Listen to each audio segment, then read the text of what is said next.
Hello, hello, it's Julie Davison from juliedavison.com. Welcome to my 12 Days of Christmas in July video series. Every day I am opening up a new gift from my 12 Days of Christmas in July gift box and creating a project.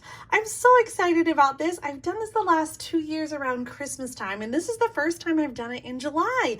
If you're not familiar and you're watching these for the very first time, then don't worry, you'll have an opportunity to participate again when we do 12 Days of Christmas this winter. So watch for signups in November, and the next 12 Days of Christmas series will start December 1st. It is so much fun. The box includes 12 individually wrapped gifts that you can open and use in your own paper crafting. I'm so excited to open up today's gift and show you what's inside. Now, if you have your gift and you haven't opened it yet, then you might want to pause this video and wait until you do, because I would hate to spoil the surprise. That's enough fair warning though. Let's get opening on this package. Oh my gosh, I love this. Each one of the gifts are numbered, so you can follow along or you can open them all at once. Are you ready to see what today's gift is?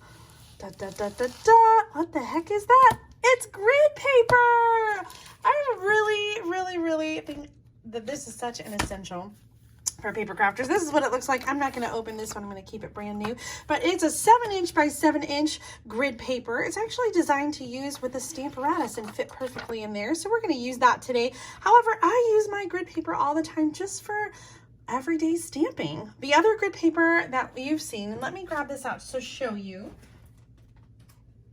Our standard grid paper is 11 by 17. It doesn't even probably all fit in here. Okay, so just for some comparison, here's the 7" pad, and you've got a lot on the bottom and a lot on the side. So I love the little 7", the small grid paper, because it doesn't take up too much room on my desk. It's really great for small projects. There's a lot of times where I just don't use grid paper at all, but when you're stamping off or stamping over the edges of your cardstock, you definitely need to have a piece of grid paper on hand.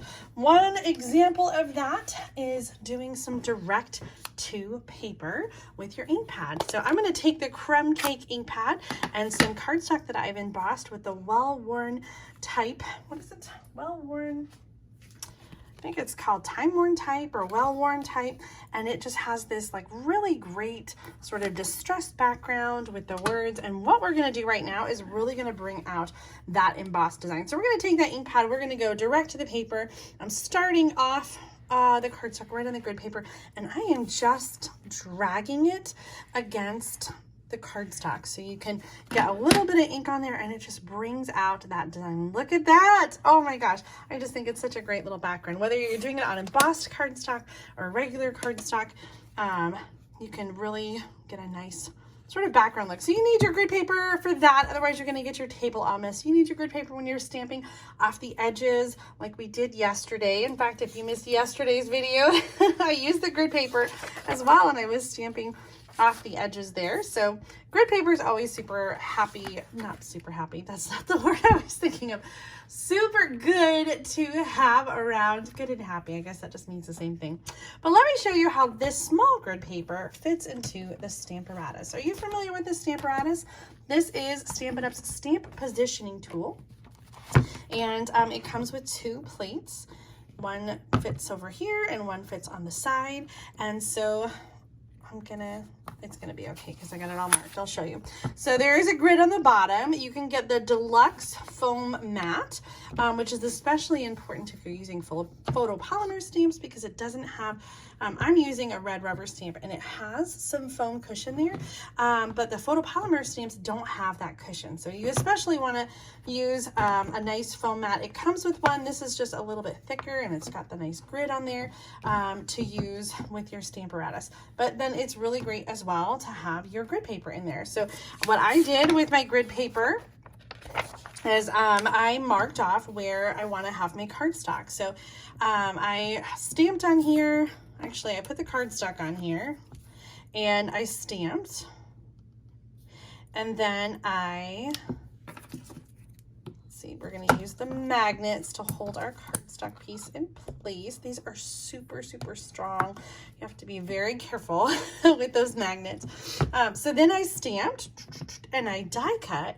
And so now I have the spot that is die cut. And so one easy way, if you're stamping a lot of pieces for a project, then it's always good to have the opportunity to use the Stamparatus and be able to stamp them quickly and easily in the same spot. Here's a problem that I sometimes have when I die cut without the Stamparatus, is sometimes my dies shift a little bit and my outline isn't perfectly lined up like those two.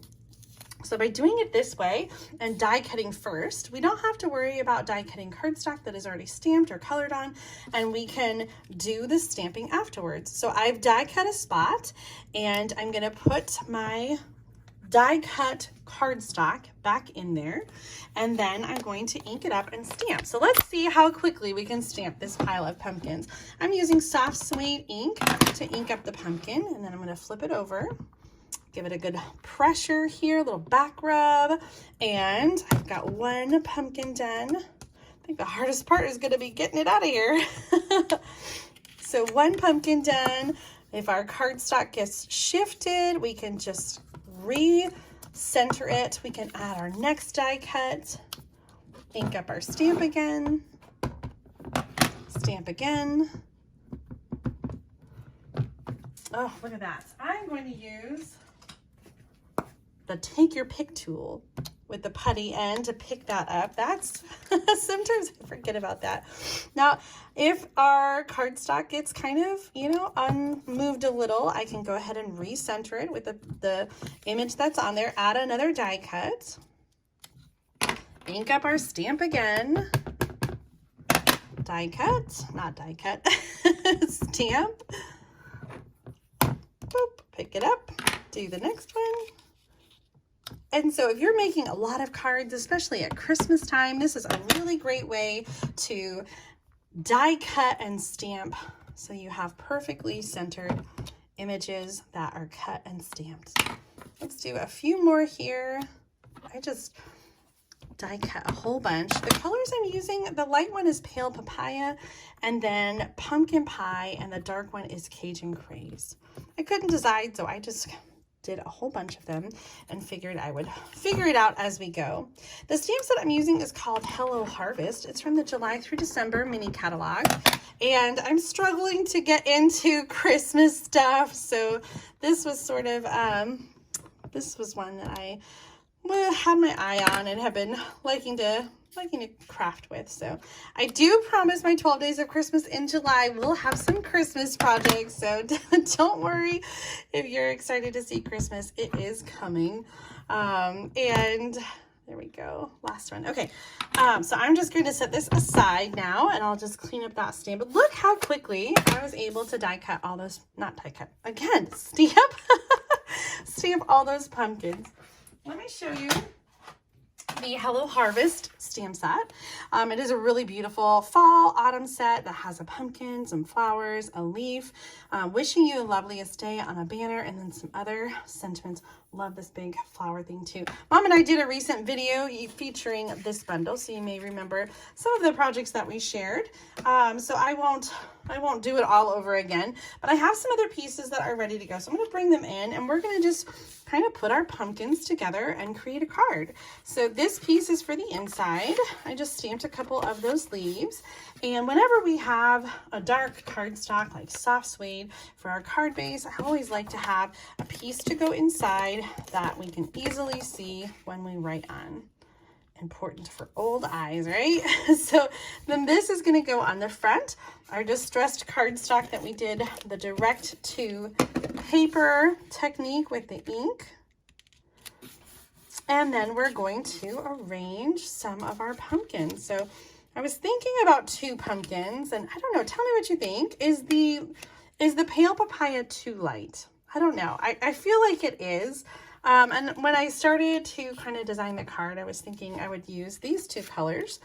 But I don't know, it just felt too washed out to me. And I know that some pumpkins are lighter and some squash are lighter, so I did pull that out, but I think I'm going to go with the darker two colors, the Pumpkin Pie and Cajun Craze. I also die cut some of these leaves ahead of time. I used Mossy Meadow, and I think it looks really bright, but I kind of like it.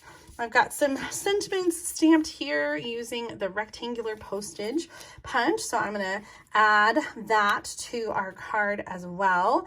And then, of course, a little bit of linen thread. That's my favorite. I just love linen thread. And these are fun little die cuts that are part of the coordinating die set. So we've got dies that die cut the pumpkin, the banner, the flowers, the leaf, and then we have these little tendrils.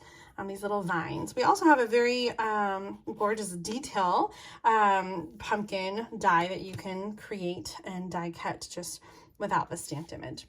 So we're going to add some of these on here and just kind of layer everything together to create our finished card. What do you think? I've got lots of pieces, so I'm going to go ahead and finish off some of these cards later on using all those extra pieces. But let's go ahead and glue this one down. When you guys are making cards, do you do that where you just kind of do a whole bunch of pieces and then play around and put things together? I think, especially when I'm cutting my cardstock in half, I always start by cutting it in half, and so that's 2 cards right there. And so then it's really easy just to create enough extra stuff to make at least 2 cards. But sometimes with the extra elements, especially when when all the stamps are dirty anyway, I just feel like, why not, right? Stamp up a few extra and have them ready to go. I use Stampin' Dimensionals on the front pumpkin. I'm also going to use some Stampin' Dimensionals on the label. And we're going to add that. I'm going to add that over here. I'm using regular adhesive to add the leaves on. You could also use some liquid glue or even some glue dots. And I'm just going to kind of tuck these in. I've got a trio because the leaves and the pumpkins, now we've got an odd number of elements, right? Some of you won't buy that, but that's what I'm going with. I'm going to use a little bit of liquid glue to add these little tendrils on here. So I'm going to do the long one over here and the short one. Oh, tucked in over there. I like that. That's really there. I like it a little shorter. Okay, and then lastly, I'm going to use some mini glue dots to add our twine bow on here. This is the linen thread. Again, one of my favorite ways to embellish, especially for fall. I just love the linen thread. And that's going to go right there in the corner. Oh my goodness, what do you think?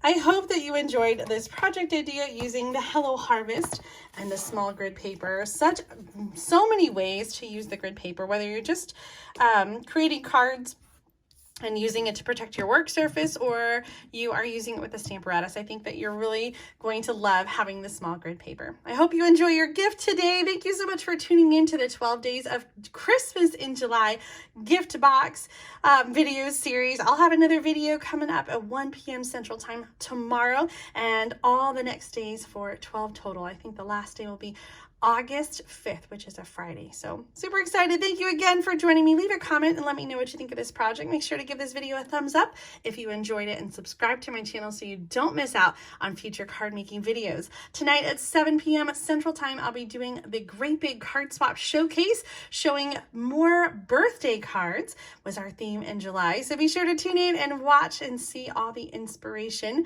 that I've got to share with you. Thanks again for tuning in, and I'll see you again very soon. Bye.